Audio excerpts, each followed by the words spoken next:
Cable cable के मौजूद हैं इस वक्त आलोक जी। और आलोक जी नमस्कार। मतलब लास्ट टाइम जब आपसे चर्चा हो रही थी तो शायद हमारी थीम ये थी कि इस बजट को कैसे अप्रोच करना है, और आप देखिए बजट से लेकर इन 12-13 दिनों में क्या क्या हो गया है ना। चाहे वो हाँ गोल्ड जी। सिल्वर का mini collapse, geopolitical tensions still at peak, crude at 70, trade deal, earning season का क्लोजर, बट सब पर हावी आईटी। मतलब हमने खुद अपने करियर में फर्स्ट टाइम ऐसा एक मंथ विटनेस किया है जहां मात्र अभी तक के 13 दिनों में we have lost about 10,000 point on Nifty IT, biggest fall ever. कैसे रीड कर रहे हैं आप इस एआई डिस्क्रिप्शन को? रोज बरोज आओ एक नया एआई टूल की कहानी और 5% का सीधे निफ्टी आईटी में एक कट। कैसे हैंडल करेगा बाजार इसको? गुड मॉर्निंग वीरू जी। आपने एकदम सही रूप में समराइज कर दिया कि लास्ट 10-15 दिन में क्या हुआ। और जहां तक आईटी सेक्टर और एआई का इम्पैक्ट है, हमने भी अपने पास डिस्कशंस में भी कहते आ रहे हैं कि ग्रोथ ऐसे भी कम थी आईटी सेक्टर की। और अगर लास्ट 3 इयर्स 5 इयर्स या 10 इयर्स भी देखें तो एज एन इंडेक्स बेयरली 10% के आसपास की ग्रोथ आई होगी, उस ऊपर की ग्रोथ नहीं थी। प्लस ये जो डिस्ट्रप्शन है एआई का, अब कुछ होता है जो एक्चुअल डिस्ट्रप्शन होते हैं जो नंबर्स में दिखने लगते हैं, और कुछ होते हैं जो डिस्ट्रप्शन दिखने के वजह से आगे की ग्रोथ पे फियर आने लगता है। और जो टर्मिनल वैल्यू होती है ना वैल्यूएशंस के अंदर में, उस पे एक क्वेश्चन मार्क आने लगता है। आज की तारीख में वही फियर फैक्टर सिर्फ इंडियन आईटी पे नहीं है। अगर हम सैस कंपनीज देखें यूएस में भी, तो वहां पे भी मेजर डी रेटिंग हुई है ऑफ सैस कंपनीज। लेकिन यहाँ पे भी पहले ही ग्रोथ कम थी, उसके ऊपर अब फर्दर क्वेश्चन मार्क ग्रोथ पे मार्जिन्स पे दोनों पे हैं। हमने आईटी में भी हायरिंग के सिलसिले देखे कि ओवरऑल लास्ट फ्यू इयर्स की हायरिंग्स में नंबर्स कुछ खास नहीं है। और इस बार तो आईटी सेक्टर के टॉप कंपनीज ने तो एक्चुअली अर्निंग्स डिक्लाइन भी रिपोर्ट करी है। सो ऐसे केस में जहां अर्निंग्स विजिबिलिटी कंप्लीटली एब्सेंट सी हो, उसका एक ही जवाब होता है कि जब ये अर्निंग्स ग्रोथ आने लगेंगी तो ही इस पे कॉन्फिडेंस आता है कि यस अर्निंग्स ग्रोथ अच्छी है और ये यहाँ से अच्छे कर सकते हैं। लेकिन तब तक ये एआई का फियर तो डेफिनेटली है। ये कोई सिर्फ फियर नहीं है, ये काफी हद तक फैक्चुअल भी है। एंड हमें देखना पड़ेगा आगे आने वाले टाइम में कि अर्निंग्स ग्रोथ आती है कि नहीं। हमारा स्टांस अंडरवेट है अभी। स्टांस आपका अंडरवेट है, लेकिन एक तर्कसंगत लॉजिकल प्रश्न ये है कि अगर आप इसमें से पैसा विड्रॉ भी करते हैं या फिर ग्लोबली जो लिक्विडिटी इंडियन मार्केट्स को चेज करती है, अगर वो आईटी से बाहर निकलती है या कुछ और डेस्टिनेशंस को ढूंढती है, तो आपको फेवरेबल किन सेक्टर्स के लिए परिस्थिति लग रही है? अब आपके बैंक्स ने एक बहुत बड़ा मूव दिया, आपके ऑटो ने एक बहुत बड़ा मूव दिया, आपकी जो 2-3 थीम्स में आई मीन आप वाइट गुड्स को देखिए पिछले कुछ समय में चले, इंश्योरेंस स्टॉक्स चले, डिफेंस कुछ हद तक चला। ये लिक्विडिटी जाएगी कहाँ पे, जहाँ पे अर्निंग्स का भी सपोर्ट है, जहाँ पे ग्रोथ आउटलुक भी अच्छा है? तो ऐसे में अगर आप देखें तो जो पाथ ऑफ लीस्ट रेजिस्टेंस इसको कहते हैं, ग्लोबली ग्लोबल मैक्रो को देखते हुए और ग्लोबल ग्रोथ इंजन को देखते हुए, ग्लोबल मैक्रो जिस तरह से चल रही है उसमें फिएट करेंसीज पे क्वेश्चन मार्क सा है। और जिसके वजह से प्रेशियस मेटल्स जो गोल्ड वगैरह हैं वो काफी अच्छा कर रहे हैं। और साथ ही साथ जो एआई जो ग्रोथ इंजन बनी हुई है पूरे वर्ल्ड की, उसमें विनर कौन होगा ये समझना मुश्किल है। लेकिन ये जानना जरूरी है कि हर एआई का कंपनी को कैपेक्स करना पड़ रहा है। कुछ 600 $650 बिलियन की कैपेक्स के नंबर्स भी सामने आ चुके हैं। और इस सारे कैपेक्स में डेटा सेंटर से लेकर पावर रिक्वायरमेंट बहुत हाई है। तो देखना ये है कि इन कंपनीज में कौन कौन सी चीजें ऐसी चाहिए जो कि शॉर्ट सप्लाई में है। और उस शॉर्ट सप्लाई के अंदर कुछ इंडस्ट्रियल नॉन फेरस मेटल्स भी आते हैं जिसकी डिमांड सा काफी हाई है, लेकिन चाह कर भी उसका प्रोडक्शन बढ़ाया नहीं जा सकता। तो वो सेगमेंट्स में पाथ ऑफ लीस्ट रेजिस्टेंस मिलता है क्योंकि उसमें डिमांड काफी आगे है सप्लाई से। तो नॉन फेरस मेटल्स में, कुछ प्रेशियस मेटल्स में वो सेगमेंट पॉजिटिव है। सेकेंडली, इंडियन इकोनॉमी एक सेवर्स की इकोनॉमी है। हम यहाँ पे बचत करते आते हैं। पिछले दशक में हमने देखा कि वो सारी सेविंग्स ज्यादातर बैंकों में जाती थी एज डिपॉजिट्स, जिसके वजह से बैंकों को लोअर डिपॉजिट्स मिलते थे एंड वो हायर रेट पे लर्न करके अच्छी खासी इनकम कमाते थे। इन दिनों जबकि सेविंग्स रेट्स कुछ 2.5-3% पे आ गई है सेविंग्स बैंक की, हम लगातार देखते आ रहे हैं कि equity markets and overall mutual funds में इन्फ्लोज बरकरार है ऑफ रिटेल इन्वेस्टर्स।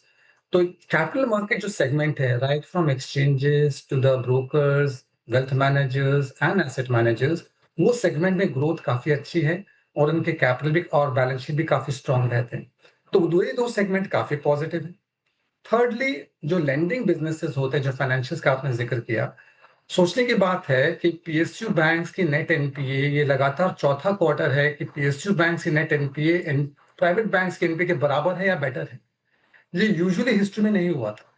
तो ऐसे में लोअर वैल्यूएशन जो पीएसयू बैंक्स को मिलते हैं और वर्सेस जो हायर वैल्यूएशन प्राइवेट बैंक्स का है, ये गैप कम होता हुआ नजर आता है, जिसकी वजह से रिस्क रिवॉर्ड पीएसयू बैंक्स का बेटर है और जो थोड़े रीजनल प्राइवेट स्मॉलर बैंक्स हैं उनका भी काफी बेटर है।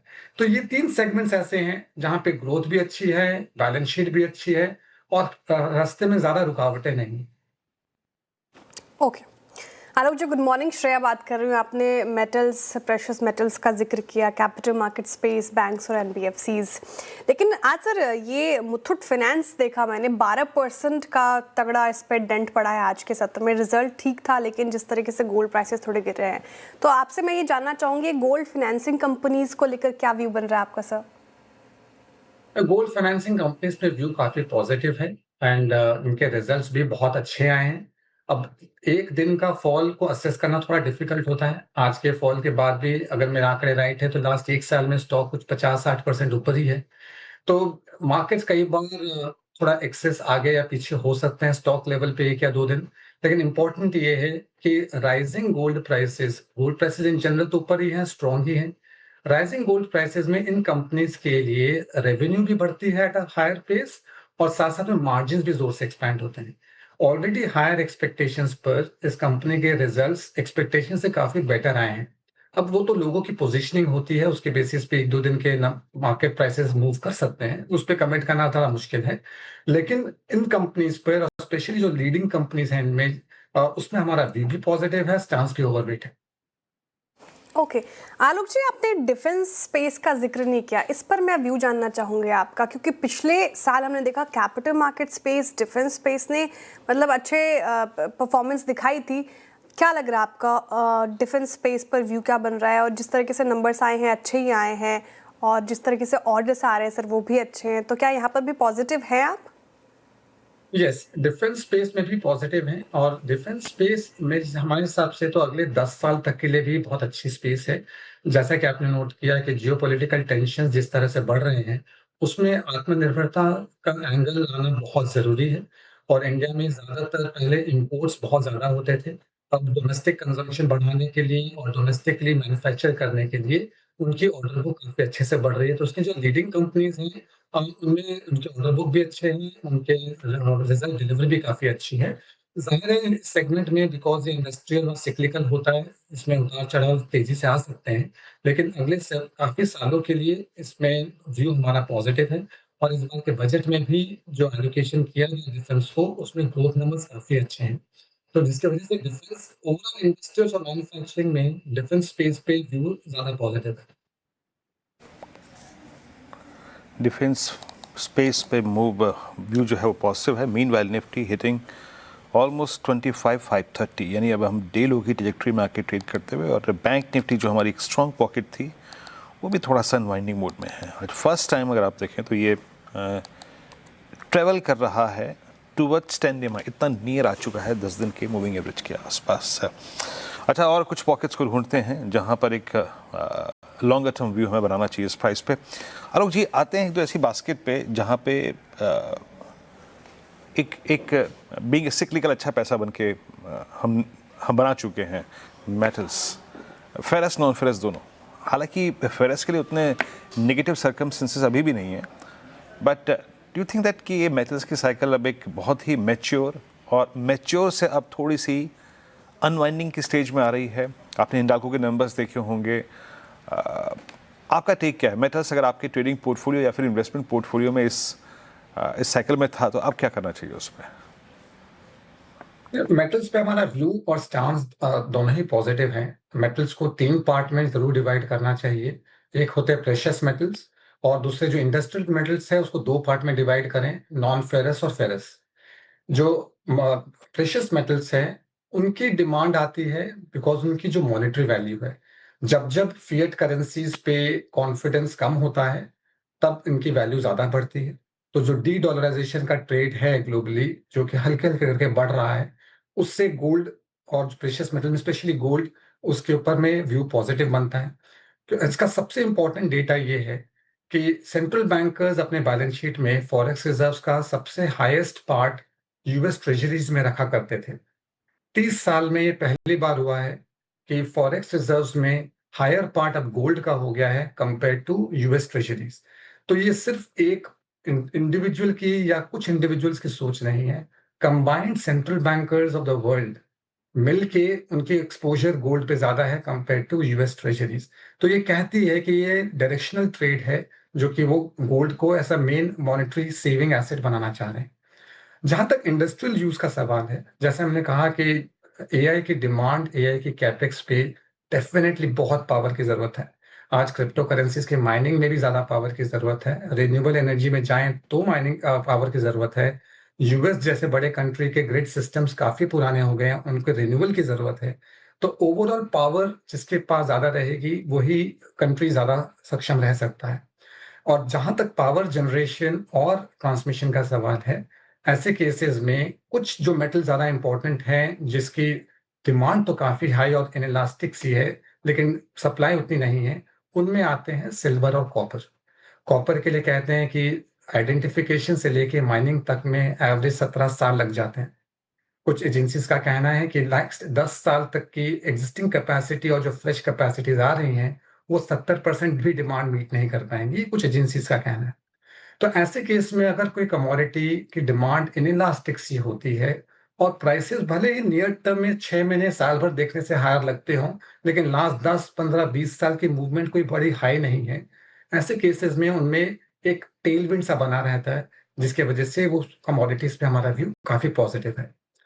इन पूरे साइकिल में लास्ट 1-2 साल के साइकिल में जो फेरस मेटल्स हैं, स्पेशली स्टील, और वो सेगमेंट ने कुछ खास अच्छा किया नहीं था। दैट्स व्हाई इनमें करेक्शन भी थोड़ा स्लो ही होता है या कम होता है।